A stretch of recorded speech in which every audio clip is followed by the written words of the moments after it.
Hello everyone, I'm Dr. Naveedul Hassan Sayyed and the topic of today's lecture is merits and demerits of flexible constitution یعنی لچکدار دستور کی خوبیاں اور خامیاں۔ لچکدار اور غیر لچکدار دستور میں فرق پایا جاتا ہے۔ لچکدار دستور کی خوبیاں غیر لچکدار دستور کی خامیاں اور غیر لچکدار دستور کی خوبیاں لچکدار دستور کی خامیاں شمار ہوتی ہیں۔ تو آئیے لچکدار دستور کی خوبیاں اور خامیاں بیان کرتے ہیں۔ غیر لچکدار دستور کی خامیوں اور خوبیوں کی وضاحت خود بخود ہو جائے گی۔ جمہوری اقدار کی پابندی۔ لچکدار دستور میں جمہوری قدروں کی صحیح پاسداری ہوتی ہے۔ دستور ہمیشہ عوام کی امنگوں کا آئینہ دار ہوتا ہے۔ ہنگامی حالات میں مؤثر دستور۔ لچکدار دستور میں یہ خوبی پائی جاتی ہے کہ حکومت ہنگامی ضرورت کے مطابق دستور کو بدل لیتی۔ انقلاب سے بچاؤ۔ دستور میں آسانی سے تبدیلی لائی جا سکے تو قوم کو انقلاب اور تشدد کی راہ اپنانے کی ضرورت نہیں پڑتی۔ غیر لچکدار دستور میں عوام تبدیلی چاہتے ہوں تو آئین میں ترمیم کے مشکل طریقہ کار کی وجہ سے وہ مایوسی کا شکار ہوتے ہیں۔ وہ یہ خیال کرتے ہیں کہ انقلاب کے بغیر مرضی کا نظام لانا ممکن نہیں۔ لچکدار دستور میں آسانی سے ترمیم ملک کو خونی انقلاب سے محفوظ رکھ سکتی ہے۔ لچکدار دستور کا بڑا حصہ غیر تحریری ہوتا ہے جو معاشرے میں مستقل ارتقائی عمل کا نتیجہ ہوتا ہے۔ عوام میں جو روایات اور رسومات مضبوط جڑیں پکڑ لیتی ہیں خود بخود دستور میں شامل ہوتی جاتی ہیں۔ عدالتی آمریت کا خاتمہ۔ غیر لچکدار دستور میں عدلیہ کا مرکزی کردار ہے۔ وہ بآسانی مقننہ کے بنائے ہوئے قوانین اور انتظامیہ کے کیے گئے فیصلوں کو غیر آئینی قرار دے کر ختم کر سکتی ہے۔ لچکدار دستور کی موجودگی میں عدلیہ کی آمریت کا خطرہ نہیں ہوتا۔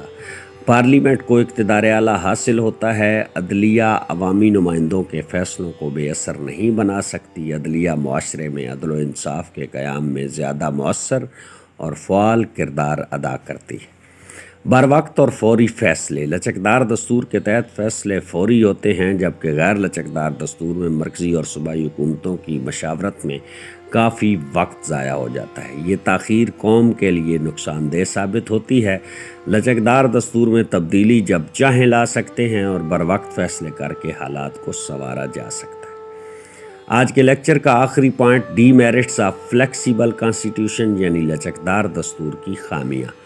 وفاقی نظام کے لیے ناموزوں۔ لچکدار دستور وفاقی نظام میں قابل عمل نہیں ہوتا۔ وفاق میں ایک سے زیادہ صوبے مل کر مرکز کے تحت کام کرتے ہیں۔ اختیارات مرکزی اور صوبائی حکومتوں میں تقسیم ہوتے ہیں۔ دستور میں وضاحت کر دی جاتی ہے کہ مرکزی حکومت منمانی کرتے ہوئے دستور میں رد و بدل نہیں کر سکے گی۔ عدلیہ کا مقام۔ لچکدار دستور عدلیہ کو اعلیٰ ترین اور فیصلہ کن حیثیت نہیں دیتا۔ یہ غیر لچکدار دستور ہی ہے جس میں عدلیہ عوام کے حقوق کی حفاظت کرتی ہے اور وفاق کے تقاضے بھی پورے کرتی ہے۔ عدلیہ حکومت کے مختلف شعبوں اور وفاق کے مختلف یونٹوں کو اپنے اپنے دائروں میں اختیارات اور فرائض پابند کرتی ہے۔ لچکدار دستور میں منتخب نمائندوں کی پارلیمنٹ کو زیادہ اہمیت دی جاتی ہے۔ یوں افراد کی آزادی اور حقوق کے حوالے سے فضا زیادہ خوشگوار نہیں رہتی۔ سیاسی شعور کی کمی۔ ترقی پذیر اور نو آزاد ممالک میں جن کے عوام میں سیاسی شعور کم ہو اور جو نظام حکومت کے تقاضوں سے پوری طرح آشنا نہ ہو بہتر ہے کہ غیر لچکدار دستور ہو۔ اگر لچکدار دستور ایسے ملک میں آزمایا جائے تو عوام کے جذباتی اور شعور کی کمی پر مبنی فیصلے پوری قوم اور ملک کے لیے نقصان دہ ہو سکتے ہیں۔ لچکدار دستور میں وہ وقتی جذبات سے مغلوب ہو کر نامناسب اقدام اٹھا لیتے ہیں۔ ضروری ہے کہ شعور کی مکمل بیداری اور تعلیم کے پوری طرح فروغ پانے تک ملک میں مستحکم اور غیر لچکدار دستور رائج رکھا جائے۔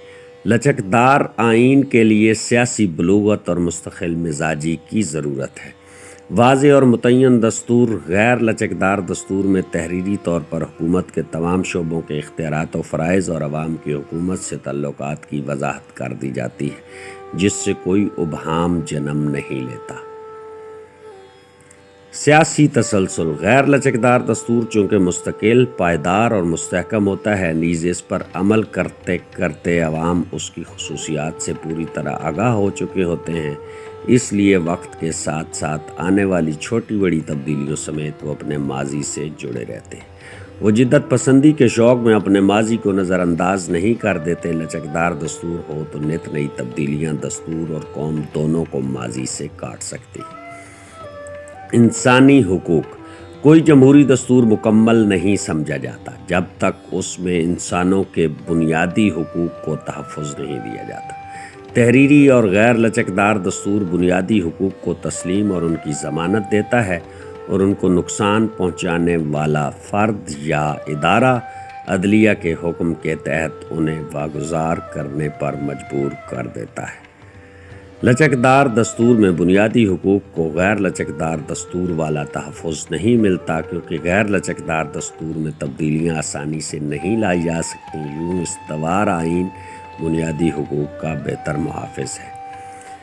لاسٹ پوائنٹ: اختیارات کی تقسیم۔ غیر لچکدار دستور میں مقننہ انتظامیہ اور عدلیہ کے اختیارات کی تقسیم کی وضاحت کر دی جاتی ہے۔ ہر ایک ادارہ اپنے اپنے دائرے میں کام کرتا ہے اور کوئی بھی آمرانہ روش اختیار نہیں کر سکتا۔ غیر لچکدار دستور میں باہمی روک ٹوک اور توازن کا نظام قومی ترقی میں مؤثر کردار ادا کرتا ہے۔